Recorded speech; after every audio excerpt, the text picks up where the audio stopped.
Now, we come to chapter 16, and I must confess that you almost wish chapter 16 wasn't in the Bible, that God had left it out.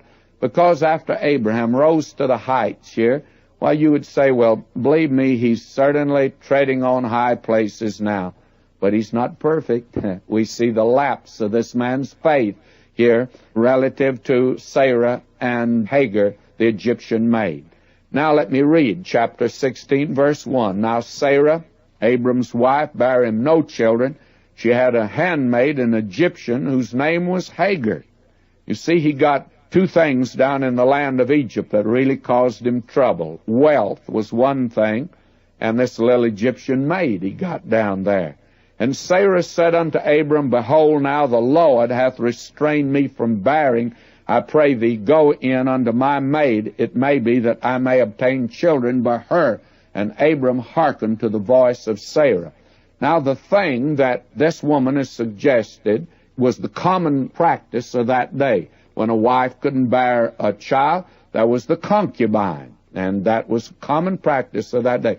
But don't say God approved this. God did not approve of this at all. This was Sarah's idea, and frankly, it was not contrary to the custom of the day. And Abram listened to her. It looks like he's surrendering his position as head of the home here. And he followed her suggestion. And Sarah, Abram's wife, took Hagar, her maid, the Egyptian, after Abram had dwelt 10 years in the land of Canaan, and gave her to her husband, Abram, to be his wife. Now, this little Egyptian maid becomes a concubine, and this is not according to God's will. God's not going to accept the offspring at all. He didn't. He wouldn't. Why? Because it was wrong. Don't say God approved this. All that you can say is that this is in the record because this is a historical fact that took place. Now we read, he went in unto Hagar, she conceived, and when she saw that she had conceived, her mistress was despised in her eyes. You can see, she said, I've mothered a child of Abraham, and Sarah couldn't do it. She looked down on Sarah, you see. And now notice verse 5, and Sarah said unto Abram, My wrong is upon me. Now look, don't go by that. Don't say that God approved of this. He didn't. God says this is wrong. Now Sarah sees that she's done wrong. My wrong be upon me. She's wrong, my friend. And I have given my maid into thy bosom, and when she saw that she had conceived, I was despised in her eyes. The Lord judge between me and thee. God doesn't approve of it. God will not accept this, and it's going to be a real heartbreak to old Abraham. But you see, they're not really trusting God as they should. After all, Abraham at this time is 90 years old. Sarah's 80. I think they'd come to the conclusion that they were not going to have a child. I'm of the opinion that probably Sarah could rationalize and say, well, I think maybe this is the way God wants us to do it, for this is the custom of the day. And it was the custom of that day. But it's contrary to God's way of doing things. You know, we get the wrong impression if we think just because it's in the Bible, God approves of it. And the only thing that's inspired is that it's an accurate record. But there are many things God does not approve of that are recorded in His Word. This happens to be one of them. But we'll have to wait till next time to pick up our story. Now, as we come back to this 16th chapter, we see here another one of the tests of Abraham in which he failed. You have here the unbelief of both Sarah and Abraham and the birth of Ishmael. This is certainly a letdown after the wonder of the last chapter. It really is something that is quite disturbing. And will you note now, as we come to chapter 16, Sarah suggested to Abram, Hagar, the maid, in view of the fact she could not have a child, and at least had not had one, and that, may I say, would be according to the law of that day. The moral implications that you and I read into this are not quite here in the historical record. That does not mean that God does not approve of it, because He doesn't. He'll make that quite evident. But Abraham and Sarah were brought up in Ur of the Chaldees, in which this was a common practice, and the moral angle is not the thing that for them was so terrible. The thing that was terrible, they just didn't believe God. And that is the thing that's the opposite today. The sin that they committed, and it was a sin, God treated it as such, by Abram taking Sarah's maid Hagar. That was a sin. But today, we reverse that. We would say, yes, it's a sin, but the unbelief, we don't pay too much attention to that. And yet, that was the real sin here. That is, lots blacker than the other. Now, when this boy, Ishmael, was born, this maid looked down on Sarah. Sarah realized she had done wrong. And we read in verse 6, "But Abram said unto Sarah, Behold, thy maid is in thy hand. Do to her as it pleaseth thee. And when Sarah dealt hardly with her, she fled from her face." Now she took off. She ran away. And it would probably have meant death to her, and certainly to the child. And so the angel of the Lord, and again, I'm inclined to believe the angel of the Lord here is none other than the pre-incarnate Christ. And it's the picture of Him. He's always out looking for the lost. And the angel of the Lord found her by a fountain of water in the wilderness, by the fountain in the way of Shur. She had gotten a pretty good ways from home here. And he said, "Hagar, Sarah's maid, whence camest thou?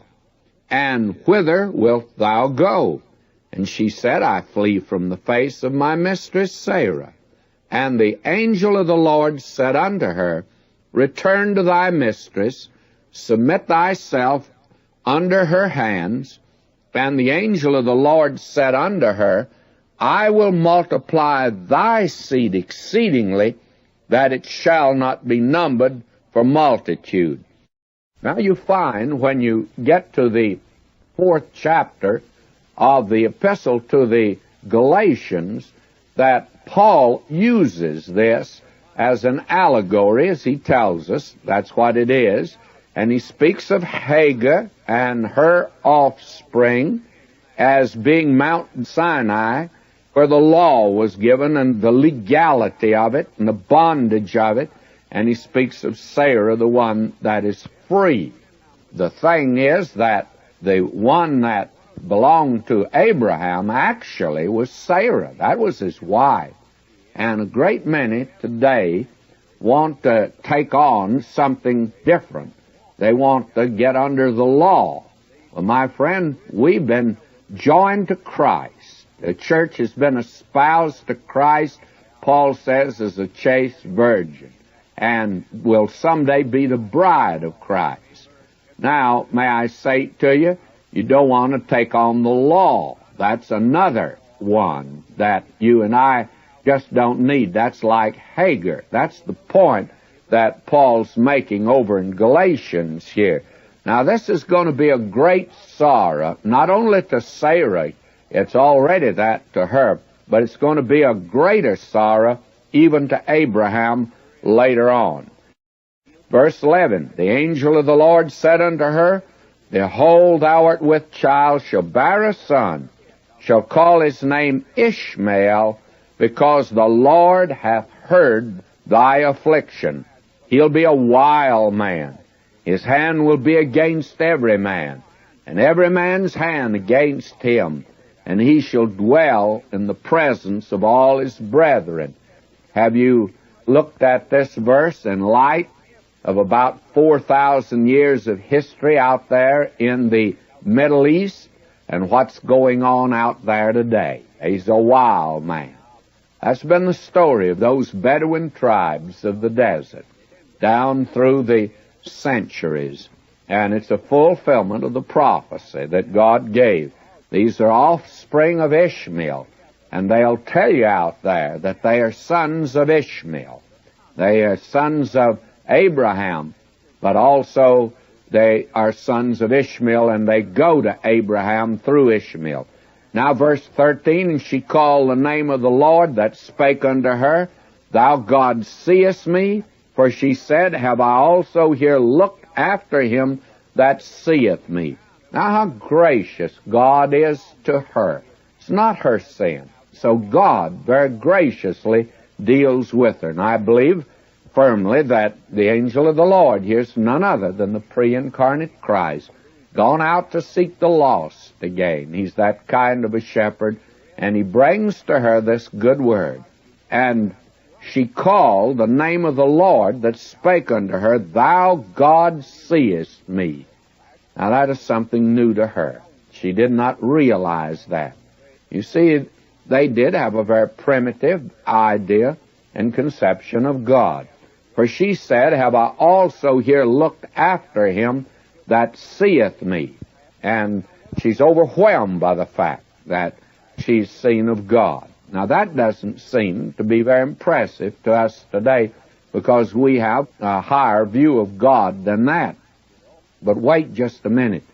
We probably come just as far short of really knowing about God as she does.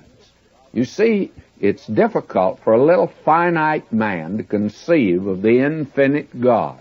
And all of us come short of understanding and of knowing him.